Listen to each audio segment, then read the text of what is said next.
Planet kita seperti bawang bombay, dengan banyak lapisan berbeda. Saat ini, kamu sedang menembus kerak bumi.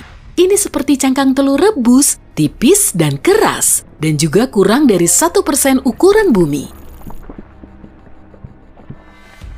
Di kedalaman 0,6 meter, kamu bertemu dengan hewan penggali. Tikus mondok dapat membuat terowongan lebih dari 18 meter per hari. Hampir 3 meter ke bawah, kamu akan terkejut. Apa itu cacing tanah? Panjangnya 90 cm. Kamu bergerak melewati 7 meter di bawah tanah. Jadi, kamu tidak akan melihat akar tanaman hutan tropis lagi. Kamu terbawa suasana dan di kedalaman 12 meter, kamu hampir menabrak buaya Nil. Reptil ini menggali liang terdalam di antara semua hewan. Kamu melihat pertanian perkotaan bawah tanah, 33 meter di bawah permukaan, mereka menanam sayuran dan tanaman herba di sana. Di kedalaman 122 meter, kamu masih menemukan akar pohon, tapi itu akar terdalam yang diketahui. Akar itu milik pohon ara liar yang tumbuh di Afrika Selatan. Hampir 155 meter di bawah tanah, kamu akan menemukan kamar hotel. Itu salah Silvermine, hotel terdalam di dunia yang dibangun di bekas tambang perak.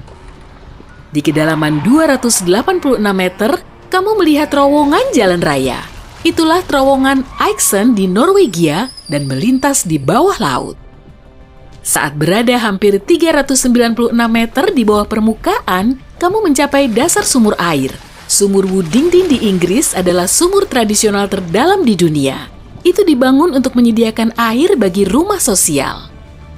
Di kedalaman 1006 meter, tekanannya mencapai 330 atmosfer. Itu seperti 4 gajah bertumpuk di kepalamu atau 2 panda yang menyeimbangkan diri di ibu jarimu.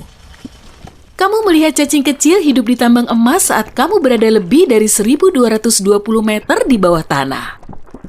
Pada tahun 2020 ini, konser terdalam di dunia berlangsung di kedalaman 1890 meter. The Soft Bottom Boys tampil di tambang Fales Creighton di Kanada. Kamu bergerak lebih dalam dan melihat tambang emas Homestake hampir 1520 meter di bawah permukaan. Sebelum ditutup pada tahun 2002, dahulu ini adalah tambang emas terdalam dan terbesar di Amerika Utara.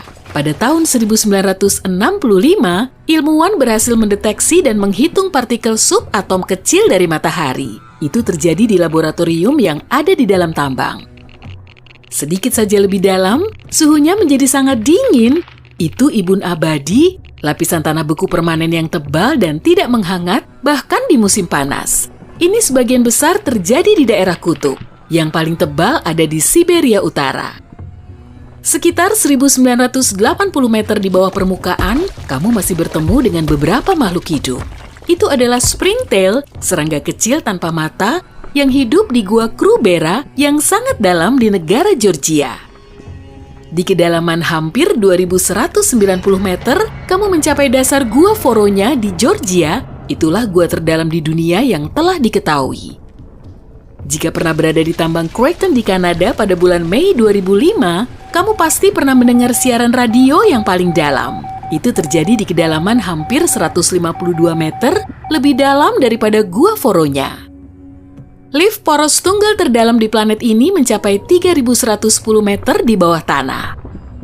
Hewan multiseluler terdalam yang telah diketahui hidup di kedalaman 3600 meter di tambang Tautona di Afrika Selatan. Itu adalah cacing kecil tapi sangat kuat dan dapat mengatasi suhu ekstrem dan dehidrasi.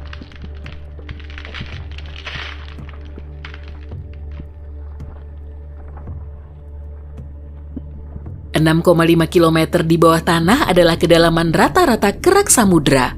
Itu bagian dari kerak bumi yang terletak di bawah samudra, jauh lebih tipis daripada kerak benua.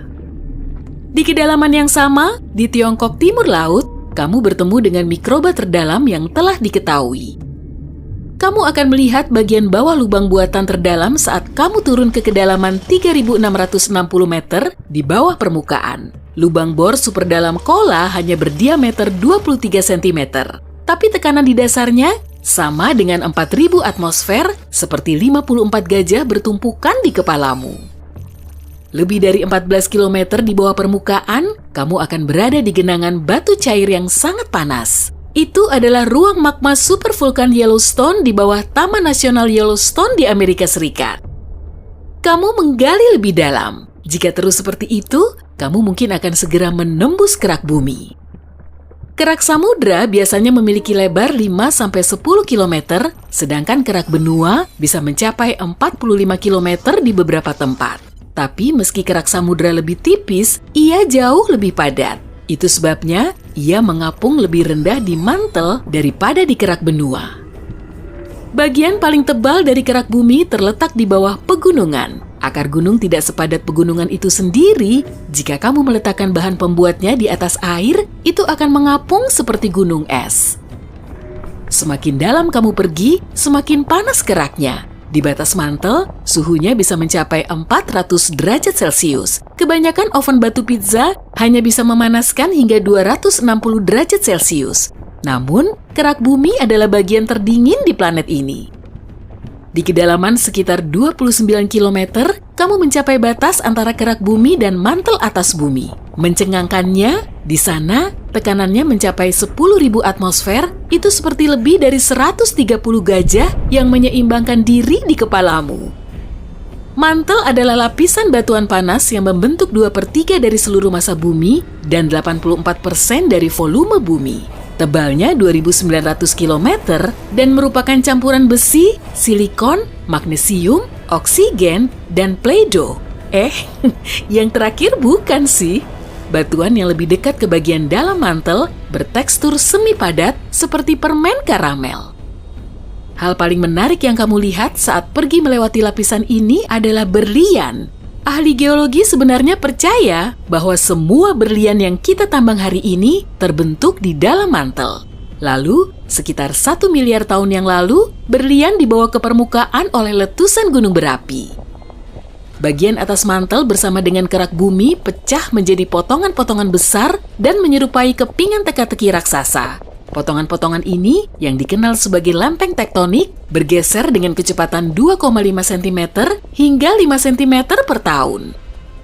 Saat bergerak melewati mantel atas, kamu merasakan suhu mulai naik, dari 480 derajat Celcius hingga 870 derajat Celcius. Semakin dalam kamu pergi, semakin banyak keringatmu. Di dekat batas inti, suhunya sudah lebih dari 3.870 derajat Celcius. Tekanan mantel yang lebih rendah mencapai 240.000 atmosfer. Itu seperti 3.280 gajah yang membentuk menara di kepalamu. Di kedalaman sekitar 2.900 km, kamu melintasi batas antara mantel dan inti terluar. Lapisan ini memanas hingga 4.980 derajat Celcius, sebagian besar karena peluruhan radioaktif uranium dan thorium. Suhu seperti itu cukup tinggi untuk menjaga inti luar tetap cair. Meski tekanannya hampir 2 juta atmosfer, itu tetap belum cukup kuat untuk membuat besi menjadi padat kembali. Tebal inti luar adalah 2.400 km dan sebagian besar terbuat dari besi dan nikel dalam bentuk cair. Cairan ini berputar dalam arus turbulen yang masif dan menghasilkan medan magnet. Radiasinya sampai keluar angkasa sejauh 1,3 juta kilometer dan melindungi planet kita dari angin matahari. Di inti terluar, medan magnet bumi 50 kali lebih kuat daripada di permukaan. Kamu berada lebih dari 4.830 km di bawah tanah sekarang. Selamat, kamu telah mencapai pusat planet kita. Inti dalamnya, itu berupa bola logam padat berdiameter 2.400 km. Itu sekitar 3/4 diameter bulan. Inti dalam sangatlah padat dan berputar lebih cepat daripada bagian lain dari planet ini. Di sana, hampir sama panasnya seperti di permukaan matahari. Menurut ilmuwan, 99% dari semua emas dan platina bumi dapat ditemukan di inti dalam. Pembentukan inti dalam membutuhkan waktu sekitar 500 juta tahun. Itu artinya lebih mudah dari beberapa bagian kerak. Ada juga teori bahwa mungkin inti dalam punya inti. Jika ada, hampir seluruhnya akan terdiri dari besi. Sekarang, bagaimana cara kamu bisa keluar dari sana? Aku tidak tahu. Sampai jumpa lagi.